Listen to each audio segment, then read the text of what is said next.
आज का ये सुंदर मंगल प्रभात हो सकता है इस पृथ्वी पर, इस मृत्यु लोक पर कई सारे जीव शरीरों की जीवन की यात्रा का अंतिम पड़ाव हो। ये भी तो हो सकता है आज का ये सुंदर मंगल प्रभात इस पृथ्वी पर, इस मृत्यु लोक पर कई सारे जीव शरीरों की जीवन की यात्रा का नया प्रारंभ हो। हम दोनों प्रकार के जीव शरीरों की आगे के कल्याणकारी मंगलमय जीवन यात्रा के लिए हमारी सभी की ओर से इस दिव्य स्थान से, इस पवित्र स्थान से शुभकामनाएं प्रार्थना हैं।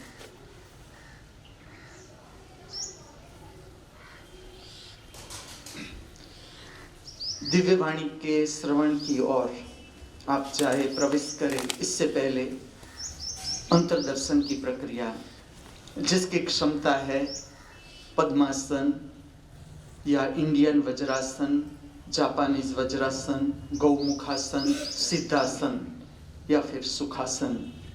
रीढ़ सीधी, आंखें हल्की सी बंद, अंतर्दर्शन करें अपने भीतर के जगत का। प्रथम दर्शन शरीर की संवेदना का। Watch the feelings of your body.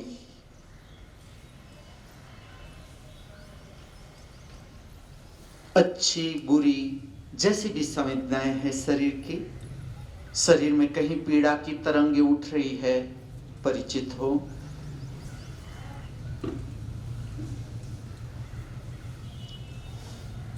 दूसरा दर्शन आपके भीतर उद्भव होते हुए विचार। आपका मन जैसा शरीर ऐसा मन, जैसी शरीर की संवेदना ऐसा विचार का उद्भव। तीसरा दर्शन आपकी भाव दशा। Watch the type of your mood now. अच्छा बुरा जैसा भी हो, केवल तटस्थ निरीक्षण।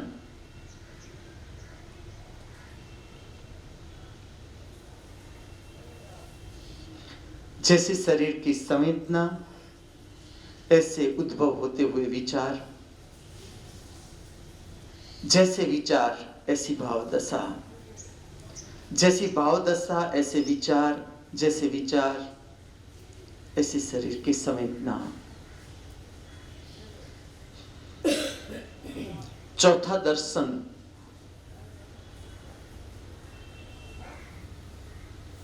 किसकी है ये आंख आपके भीतर जो प्रतिपल दर्शन करती ही जा रही है, करती ही जा रही है, करती ही जा रही है। दर्शन करे उस तटस्थ आंख का जो हमारे सबके भीतर प्रतिपल दर्शन करती जा रही है।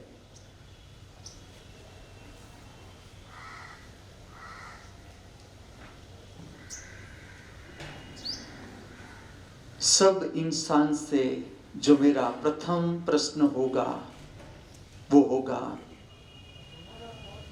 कितनी शांति है आपके भीतर,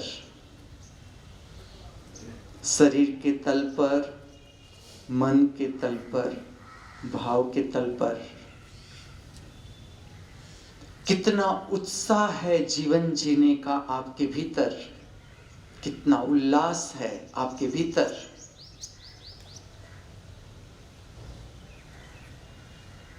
नई ताजी भोर, नया सूर्य, नई ताजी हवा, नई ताजी बहार, नया सुनहरा दिन, नया जीवन, नया कर्म। कितनी उमंग है आपके भीतर, कितना उत्साह है आपके भीतर नया कुछ करने का।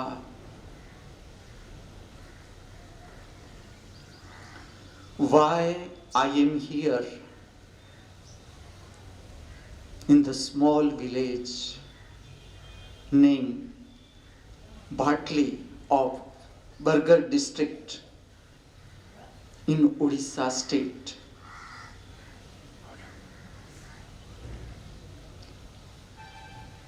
धरती मेरी माता पिता आसमान, मुझको तो अपना सा लागे सारा जहान। धरती मेरी माता पिता आसमान, मुझको तो अपना सा लागे सारा जहान। हरी भरी धरती है।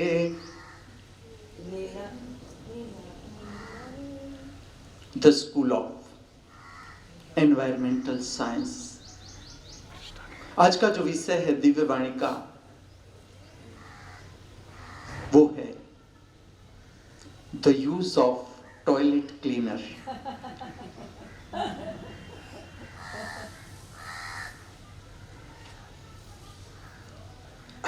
Toilet cleaner, bathroom cleaner.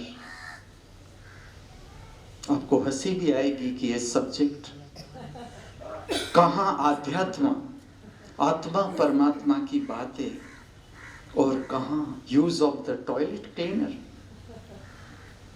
आप मुझे सुन के बताना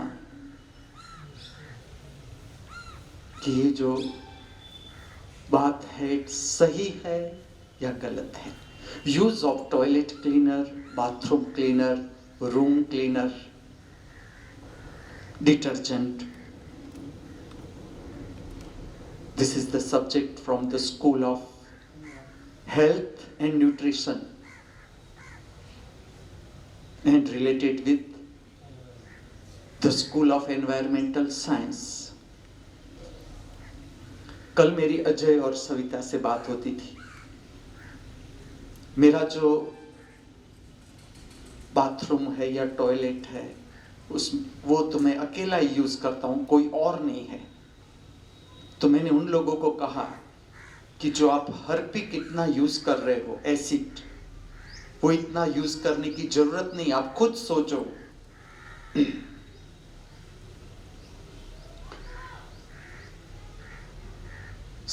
जो सिंपल पानी है उसको ठीक से घसो। इवन इतना साबुन भी मत डालो मेरे बाथरूम में। आप उस बात को ध्यान में लो, कोई भी डेड स्मेल यूरिनल या टॉयलेट में से आनी नहीं चाहिए। उतना ही कि अंदर जब आप प्रविष्ट हो तब बाथरूम में, और जहां पर धार्मिक संघ जिसका लक्ष्य है परमात्मा को जानना, परमात्मा का स्वभाव परम स्वच्छता, परम व्यवस्था, परम सौंदर्य, ऐसा सौंदर्य की तुम कल्पना भी नहीं कर सकते, और प्रतिपल नया। कोई भी धार्मिक स्थान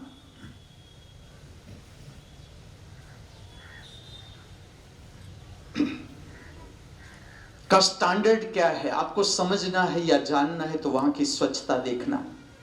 कोई किसी से कोई आर्ग्यूमेंट करने की, कोई दलील में उतरने की जरूरत नहीं। ये मेरी बात है उन समझदार मनुष्यों से जो समझना चाहते हैं जीवन को गहराई से, जो दर्शन करना चाहते हैं। जो धार्मिक स्थान है, धार्मिक स्थान को हम बाजू में रखते हैं। कोई भी स्थान पर आप जाओ, किसी गृहस्थ के घर पर जाओ, आप पहले देखना, पहला जो दर्शन है वो बूट चंपल देख लेना। यहां तक कोई मनुष्य तुम्हें मिलने के लिए आता है। मैं एक सब्जेक्ट दे रहा हूं, the school of human behaviour science. मनुष्य किस तरह से बर्ताव करता है। कोई मनुष्य आता है, मात्र चंपल किस तरह से उतारता है, उस पर से तुम्हें उसकी बैलेंस स्थिति का पता चल सकता है। ठीक से समझना, राइट लेग लेफ्ट लेग, आधा शरीर स्त्री का शरीर भीतर का अर्धनारेश्वर, हर शरीर अर्धनारेश्वर है। हमारा शरीर केवल ना तो पुरुष है ना केवल स्त्री है। माता पिता के विद्युत से हमारी विद्युत पैदा होती है, हमारे में दो विद्युत है। इसलिए आप भीतर देखोगे तो द्वंद्व रहेगा, असमानता। विचार तभी चल सकते हैं जब असमानता है भीतर विद्युत की। जिस दिन आपके भीतर दोनों विद्युत मिल जाती है, भीतर का स्त्री और पुरुष मिल जाता है भीतर, आप परम संतुष्टि को उपलब्ध हो जाते हो, परम संतृप्त, नो विचार एट ऑल, कोई जरूरत न रही। तो हमारे भीतर दो विद्युत है। तो जब कोई मनुष्य चंपल उतारता है, वो इम्बैलेंस स्थिति में है भीतर, तो उसका चंपल उतारने का ठीक ढंग नहीं होगा, वो अस्त व्यस्त चंपल उतारेगा। देख लेना, कोई भी मनुष्य आपको मिलने के लिए आए, चंपल उतारने का ढंग, तुम कोई भी घर पर जाओ, पहले देखना, दर्शन करना, चंपल उतारने की व्यवस्था है या नहीं। जैसे यहां आप देखते होगे, हम जब मॉर्निंग वॉक में जाते हैं, नो नॉट मॉर्निंग वॉक, स्वास्थ्य महापूजा, morning walk is the oldest one, I am giving you something new. स्वास्थ्य महापूजा, सुबह में हम जाते हैं 1 घंटा वॉकिंग के लिए, पीछे लौटते हैं। मैं कहता हूं चंपल का तड़िया बराबर झाट को, तुम धूल निकाल दो, तड़िए से धूल निकलनी चाहिए। तुम देखो रोड कितने गंदे हैं, देखना तुम रोड। अगर महावीर भगवान इस जमाने में पैदा हुए होते तो वो दीक्षा में पहले चंपल देते कि कम से कम वस्त्र न पहनो तो चलेगा, लेकिन चंपल पहनना। तुम धार्मिक स्थान देखना, गंदगी, तुम्हें चंपल, जितना बड़ा धार्मिक स्थान गंदगी उतनी, क्योंकि मनुष्य उतने दर्शन करने के लिए, और ये किसी एक व्यक्ति का तो सवाल है ही नहीं। कोई एक व्यक्ति कर भी क्या सकता है इसमें। इसलिए तो मैं चाचू को कहता हूं कि इस तरह से अपनी शक्ति मत बिगाड़ना, क्योंकि तुम्हें 2 दिशा में काम करना है। अपने भीतर के जगत को भी संवारना है, समझना है, उठाना है, ऊर्ध्वगामी दिशा की ओर गति करनी है, और बहिर्गामी कर्मों में भी रस लेना है, वो भी करना है, उससे भी भागना नहीं है। मैं पूरी दिशा तुम्हारे समक्ष खोलता हूं। तो इतनी गंदगी आज इस पृथ्वी पर है, तुम कहीं भी देखो लोग थूके हुए हैं, अंदर से जो गड़फा है वो भी वहां पड़ा है, कफ वहां पड़ा है। तुम जरा देखना रोड। बुद्ध होते आज इस जमाने में, बुद्ध न कहते अपने शिष्यों को कि आप अपनी मुंडी नीचे रखकर चलो, 4 कदम तक ही आप दृष्टि आपकी रखना, न कहते। मैं तुम्हें कहता हूं, क्योंकि 4 कदम तक तुम्हें गड़फा ही गड़फा, थूक पड़ी है नीचे। तुम देखो रोड पर क्या पड़ा है, तुम शहर तो देखो हमारे, गंदगी ही गंदगी। मैं जब यहां घूमने जाता हूं भाटली में, तो मैं जहां स्वच्छ घर देखता हूं मनुष्य का, मैं सबको बताता हूं, सब शिष्यों को, कि कितना सुंदर घर है ये देखो। बाहर पूरी धरती जहां पर हम रहते हैं, जिस धरती मां पर हम रहते हैं, उस धरती की सफाई भी हम नहीं करते। लेकिन कोई घर होता है बाहर का सुंदर आंगन जो साफ किया हुआ है, पानी डाला हुआ है, धरती की शक्ति जागृत हो जाती है। तुमने आंगन में पानी डाला, समझना ये विद्युत की जो बात है मैं आगे करूंगा। आज तो मेरा सब्जेक्ट है the use of toilet cleaner, बहुत इंपॉर्टेंट सब्जेक्ट। आध्यात्म को एक दिशा में रख दो। सबसे पहले ये समझ लो, जो मुझे सुन रहे हैं समझ रहे हैं,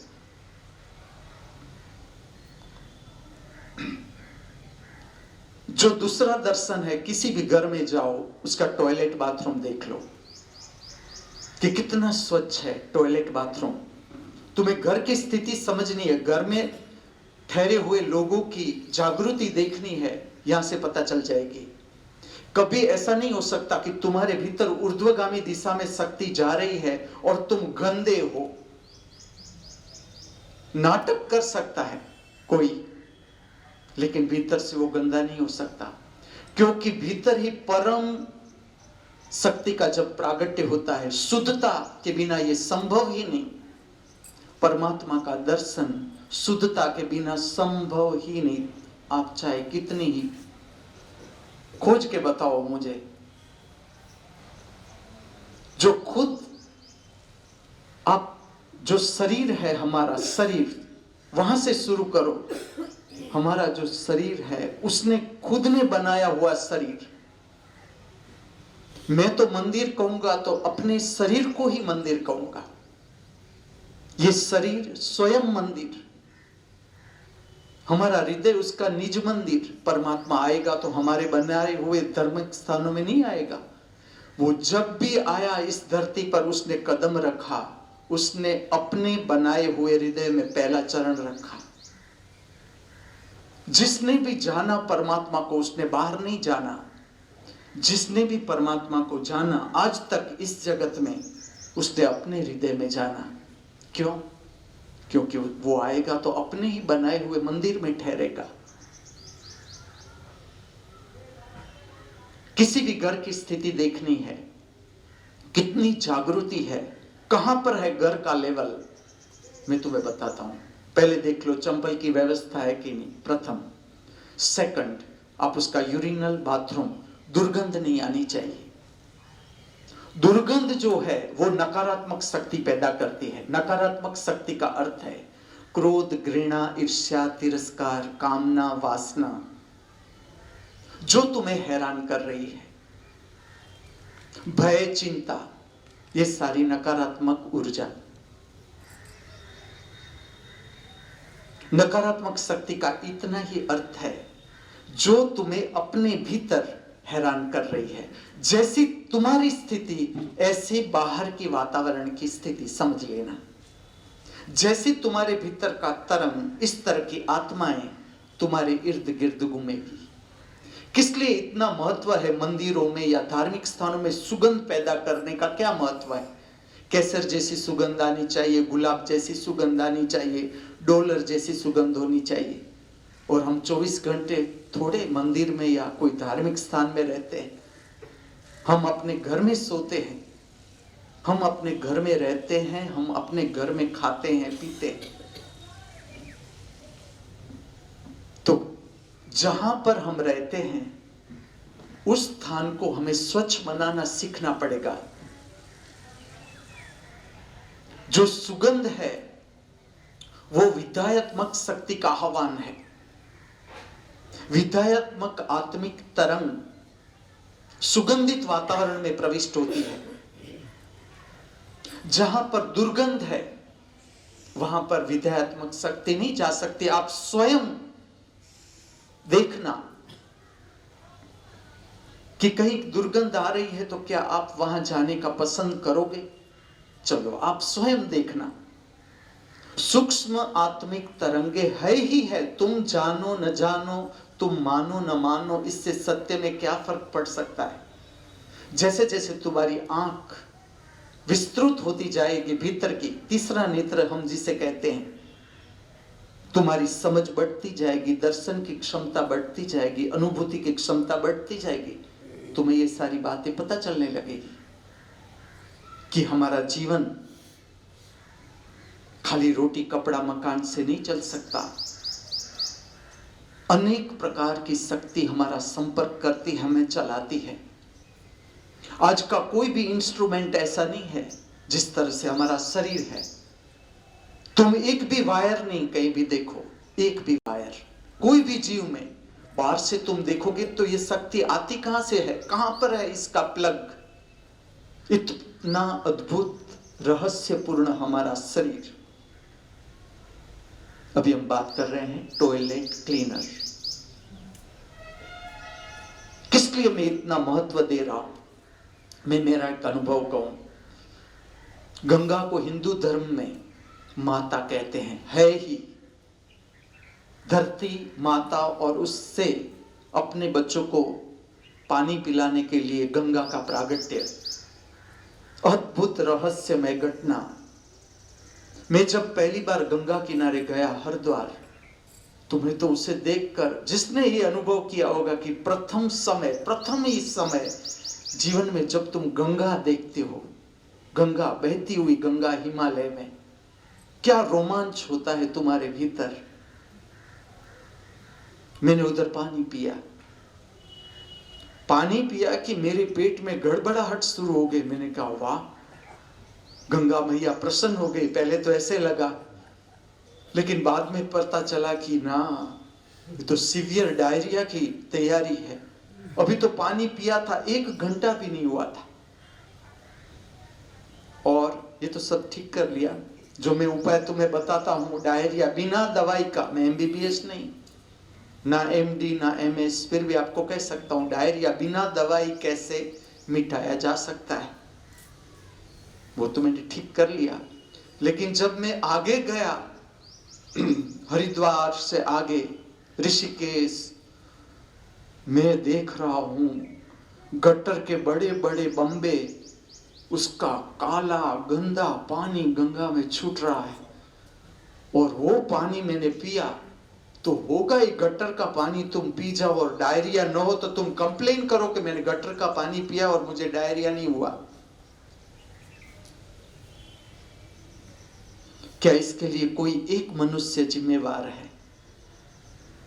मेरा प्रश्न हम सब से है, हम सब से, कि ये क्या एक मनुष्य की बात है? जैसे कि हम कहीं भी जाते हैं, इस घर में आते हैं, सबसे पहले जो समझना है आगे के एक्सपेरिमेंट के लिए भी, कि ड्रेनेज सिस्टम किस तरह से है। या तो ऐसा होगा कि सोर्स खड्डा होगा।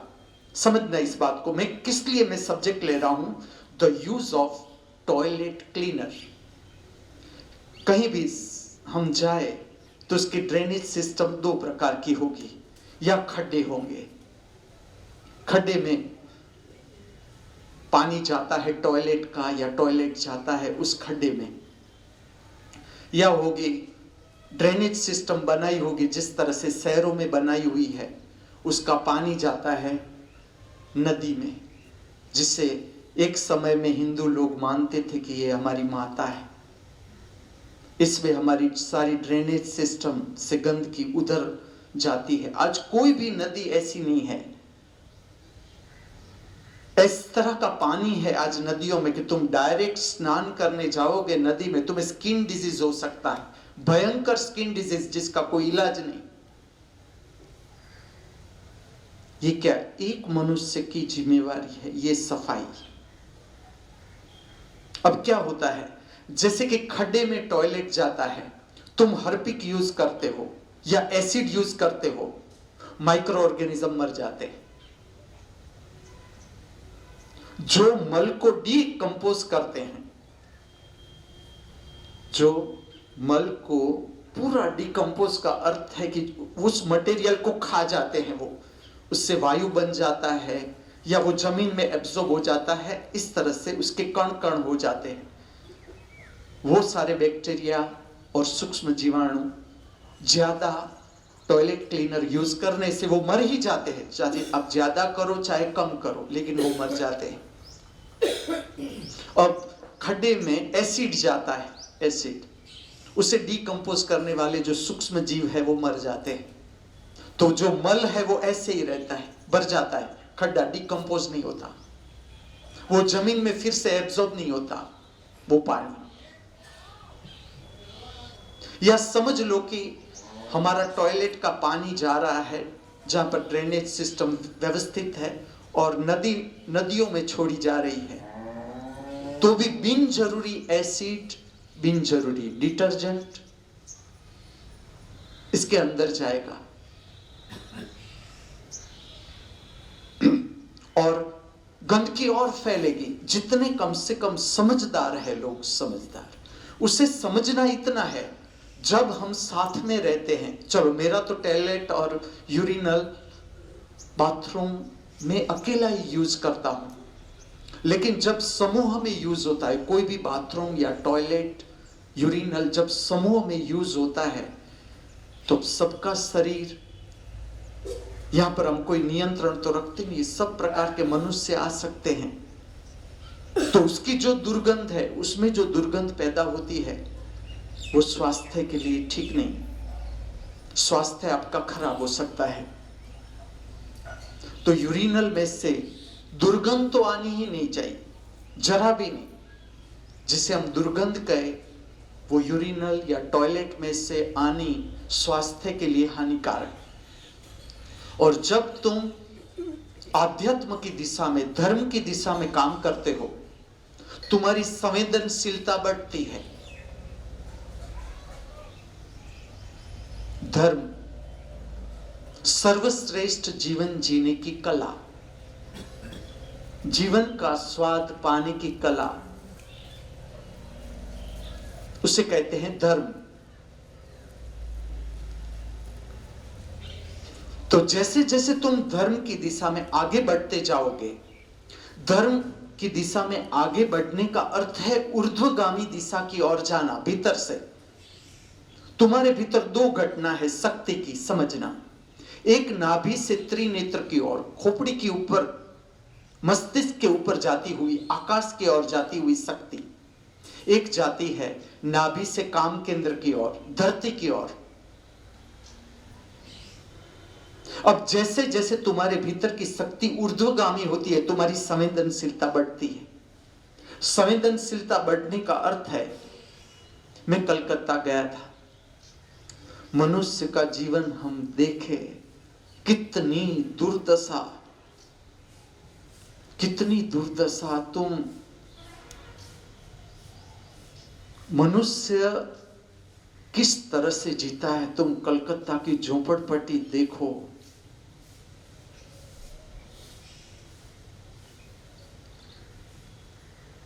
क्या भविष्य दिखता है जीने के लिए, जिसमें हम एक क्षण भी रह न सके। एक क्षण जागृत व्यक्ति को टिकना हो, एक क्षण भी उतर न रह सके, उसका हृदय रोएगा ही रोएगा।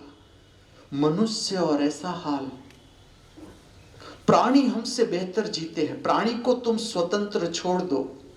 अगर प्राणी खराब जी रहा है तो उसका कारण है हम स्वयं। हमने उसके जीवन में दखल देना शुरू की।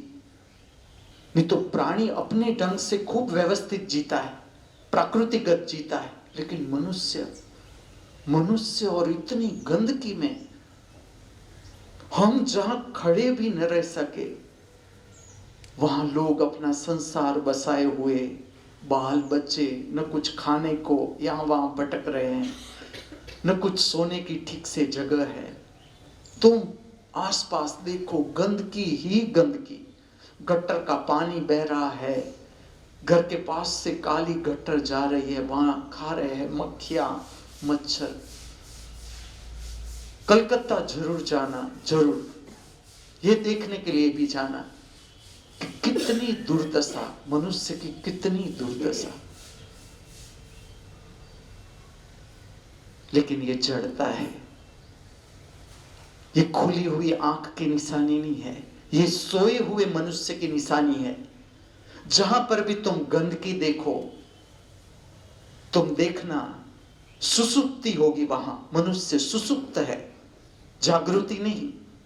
जागृति और गंदगी हो ही नहीं सकती।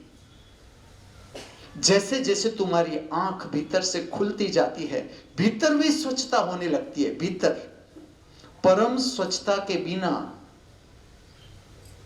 परमात्मा आता ही नहीं।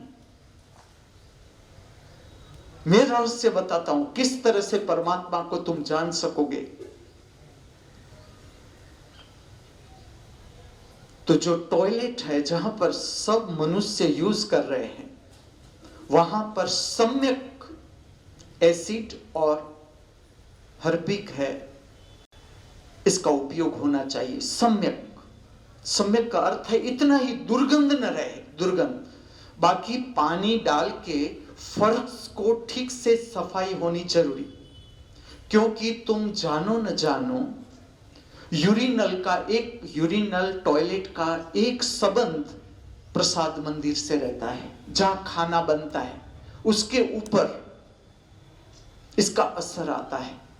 जैसे जैसे तुम समझते जाओगे इस बात को, तुम्हें पता चलेगा कि ये बात झूठ नहीं है। और बाथरूम में अनेक प्रकार के लोग आते हैं, उसके पैर आते हैं, तो सुबह में बाथरूम एक बार ठीक से साफ होना चाहिए, सामूहिक बाथरूम, ये सबकी जिम्मेवारी है।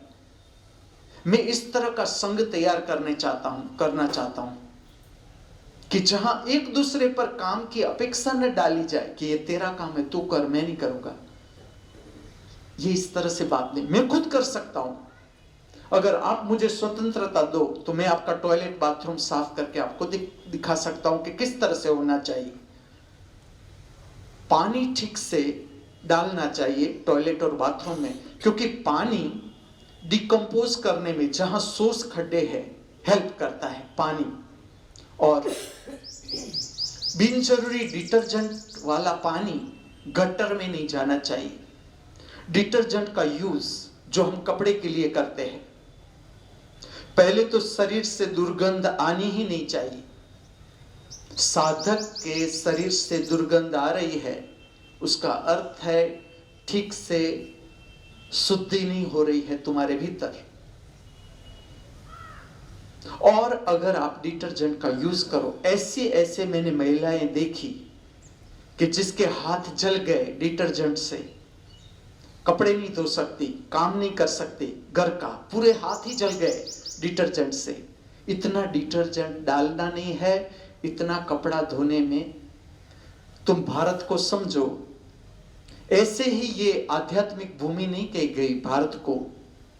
और जो काम आध्यात्म में भारत में हुआ है, हो रहा है और आगे होगा, वो कहीं भी संभव नहीं।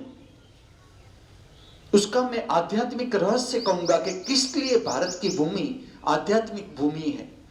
इसमें उड़ीसा, ये कोई थोड़ा भारत की भूमि से बाहर है, जहां पर इतना सुंदर नृत्य प्रकट हुआ। उड़ीसी कितनी पवित्र भूमि, ये कहीं नहीं हो सकती। इस भूमि पर हम सबको रहने का इतना सुंदर अवसर मिला है।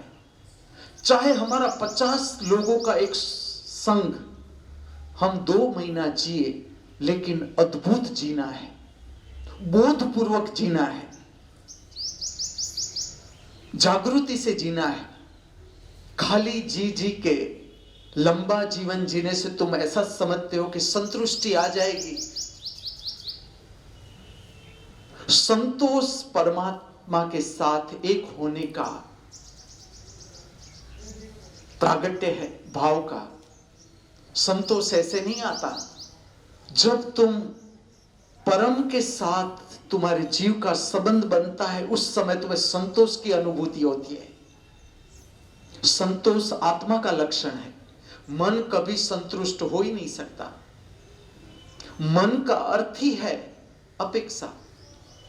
जैसे मुझे पता है ये कुछ होने वाला नहीं है, फिर भी मैं करूंगा अपेक्षा। और ऐसा भी मैं नहीं कह सकता नहीं होने वाला है, नहीं होने वाला है। इसलिए कहता हूं कि तुम सब जागो और मेरे काम में जुड़ो। जो हीरे पड़े हैं यहां वहां बिखरे हुए हैं इस धरती पर, उस सब को मैं सफाई कर रहा हूं, सोनी हूं, तो सारे हीरे जगमग जाएंगे। ये गंदगी इसलिए है इस पृथ्वी पर। ऊपर का मनुष्य, जो मनुष्य को अभी पता ही नहीं है जीना कैसे है, आज हमारे पर हीरो हीरोइन सवार है। हमारे हीरो हीरोइन का भूत युवानों की खोपड़ी पर सवार है। सारी स्टाइल जीवन जीने की, बाइक चलाने की, कार चलाने की, कपड़े पहनने का ढंग, बोलने का ढंग, हीरो हीरोइन बोल रहा है। तुम उसके साथ रहोगे, पता चलेगा कितनी विक्षिप्तता है उन लोगों के भीतर। बिना वाइन पिए नींद भी नहीं आती, इतना टेंशन। कितनी कंपटीशन है आज बाहर के जगत में। तुम थोड़ा यहां के वहां हुए, हाथ से गया फिल्म, हाथ से गई सीरियल। जब भी मौका मिले सब जगह घूमना। मनुष्य का जीवन किस तरह से प्रकट हो रहा है, ये हमारे पर समार है। कोई आदर्श ही नहीं। मनुष्य के पास कोई आदर्श ही नहीं, ऊपर का कोई आदर्श ही नहीं, जिसे हम हाई सोसाइटी कहते हैं, जिससे हम अभिभूत हो जाते हैं, उसके बोलने का ढंग, उसकी डिग्रियां, उसका जीने का ढंग, जिससे हम इंप्रेस हो रहे हैं, उसके साथ जब जीने का मौका मिल जाए, तुम जरा जीना किस तरह से उन लोगों को नींद आती है अपने बेडरूम में। बेडरूम में नींद आएगी कहां? नाम ही बेड, बेड का अर्थ है खराब। खिड़कियां बंद। मैं पूना में था एक फ्लैट में, नजदीक नजदीकी सब फ्लैट होते हैं। मैं मनुष्य का रात का जीवन देखता। मैं जिस फ्लैट में था उसके सामने जो बड़ा ऊंचा फ्लैट था, उसकी खिड़कियां मैं देखता था। रात को मैं देख रहा हूं, 20 मंजिले का फ्लैट है, 10 मंजिले में रात को 3 बजे तक टीवी चल रहा है। तुम करके देखो, तुम रात 3 बजे तक टीवी देखकर सोना, दूसरे दिन देखना कैसा होता है। ये जो फ्लैट है, ये सारे फ्लैट, ये कोई यहां कोई थोड़ा ऐसा वैसा लोग रहेगा क्या? उसका किराया है, कितने महंगे फ्लैट, कितने एजुकेटेड लोग। एजुकेशन मतलब जिसे तुम एजुकेशन मानते हो, मैं नहीं। जब मैं एजुकेशन सब्जेक्ट हाथ में लूंगा, तुम देखना, एजुकेशन मेरा जीवन का रस। इस जीवन में जो मेरा प्रथम रस मैं कहूं तो वो है एजुकेशन। इतने एजुकेटेड लोग, रात को 2:30 बजे तक टीवी। मनुष्य के साथ तुम रहो, मनुष्य किस तरह से खाता है टीवी देख के। टीवी में क्या चल रहा है? काम वासना के चित्र चल रहे हैं, मार धाड़ चल रही है, पता भी नहीं क्या खा रहा है।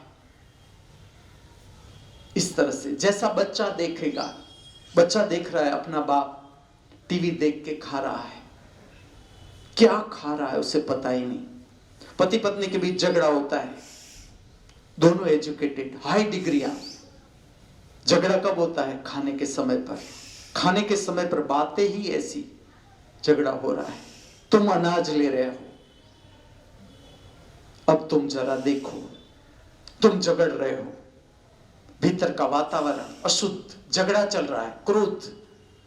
तुम भोजन डालते हो तुम्हारे भीतर, भोजन की शक्ति कहां जाएगी? शांति की ओर जाएगी या क्रोध की ओर? तुम खुद समझो। बच्चे देख रहे हैं टीवी, कॉकरोच आ जाता है डिश के पास, बच्चे को पता भी नहीं। ये मैंने मनुष्य के घर में रहकर देखा, देख रहा हूं आज भी। तुम देखना मुझे, मैं कहीं का आमंत्रण नहीं छोड़ूंगा और संग लेकर जाऊंगा।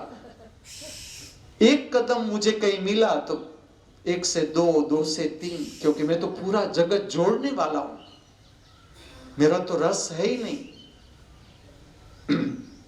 पड़ोसी के बीच दीवार जरूर रहे, लेकिन संबंध तो सुंदर होने चाहिए। एक पड़ोसी को दूसरे पड़ोसी के घर जाने का मन होना चाहिए, मिलने का भाव होना चाहिए मनुष्य के हृदय में, मनुष्य को। और मनुष्य का जो जीने का ढंग है, मनुष्य चाहता है शांति। कोई मनुष्य अशांति नहीं चाहता।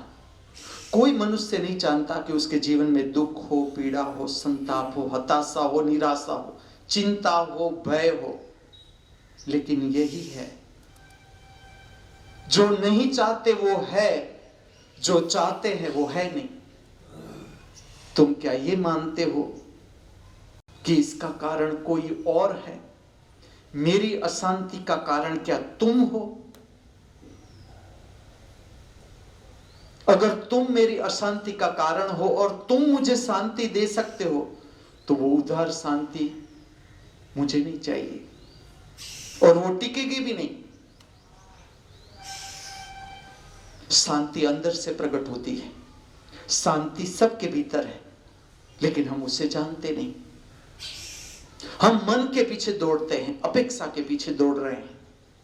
मन का स्वभाव ही खड़बड़ाहट, मन और शांति असंभव, आत्मा और अशांति असंभव। ठीक से समझना जीवन को।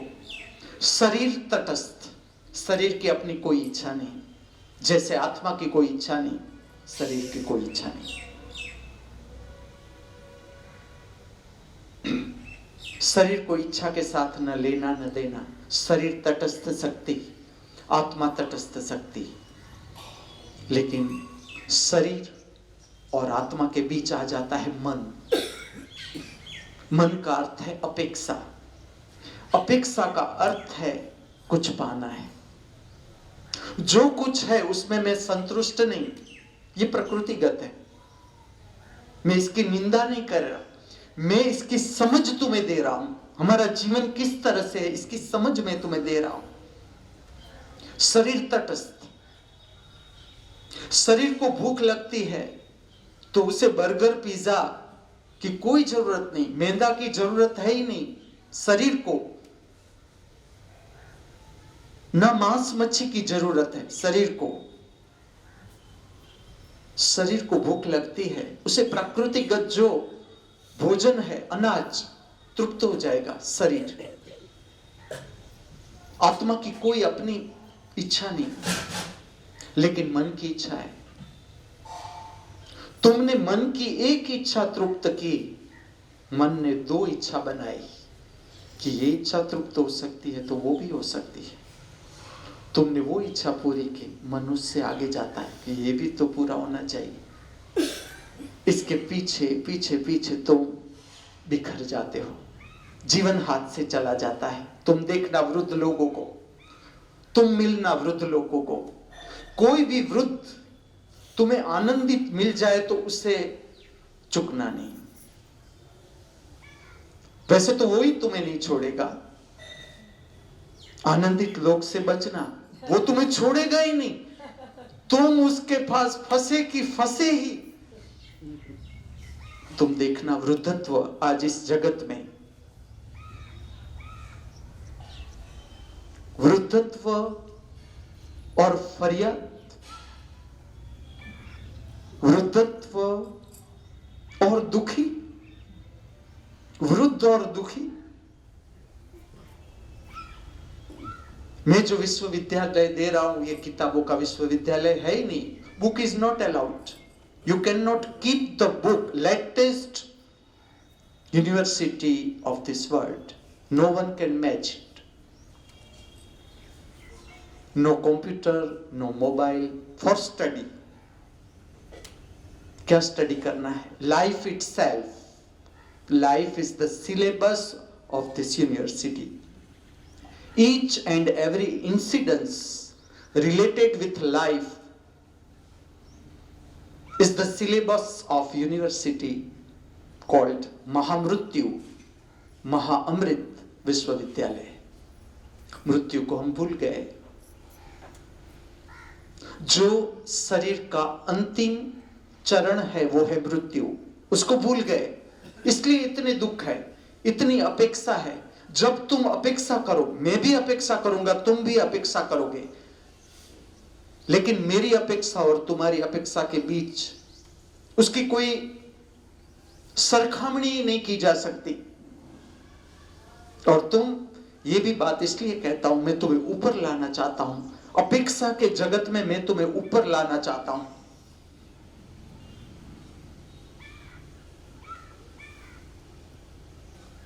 महामृत्यु का अर्थ है इच्छा से ऊपर उठ जाना। मैं भी अपनी इच्छा कहूंगा, लेकिन मेरी इच्छा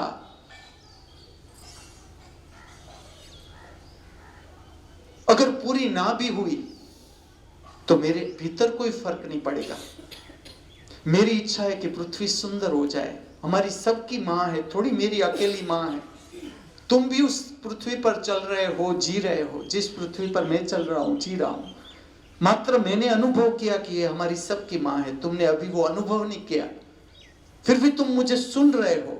आज नहीं तो कल तुम भी अनुभव कर सकते हो। प्राण से मैं अनुभव कहूंगा मेरा धरती के साथ का। ऐसे ही ये गीत ऊपर ऊपर से नहीं गाता, और ऐसे ही ये गीत मुझे नहीं छुआ।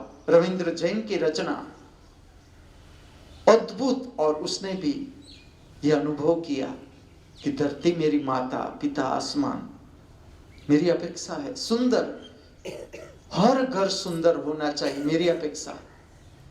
हर इंसान समझपूर्वक जीना चाहिए, जीवन का रस लेना चाहिए। मुझे वृद्ध इस जगत में दुखी नहीं देखना चाहता। मैं माता पिता दुखी नहीं देखना चाहता इस जगत में, या इस अपेक्षा से भरे हुए मैं नहीं देखना चाहता कि मैं पुत्र से ऐसी अपेक्षा करता था, पुत्री से ऐसी अपेक्षा करता था, और वो नहीं कर रहा है। मैं तुम्हें जी के बताऊंगा, तुम मेरी सेवा करो न करो, ये तुम्हारी स्वतंत्रता, तुम्हारा प्रेम मेरी ओर। मेरी कोई अपेक्षा नहीं तुमसे कि मैं बांटने चला हूं कुछ, मैं आज तुम्हारे समक्ष कुछ बात कहता हूं, या मैं तुम्हें उठाने के लिए कुछ काम करता हूं, तो मेरी कोई अपेक्षा है तुमसे? मेरी कोई अपेक्षा नहीं। मेरी अपेक्षा है कि तुम अपने को जान लो। मृत्यु लोक में तुम अपने को खोना मत। जीवन का ये जो परम अवसर है, जीवन का परम अवसर तुम्हें जो मिला है, उसे चूकना मत। तुम आज का दिन चूकना मत। जो भी है, जो भी हमारे पास है,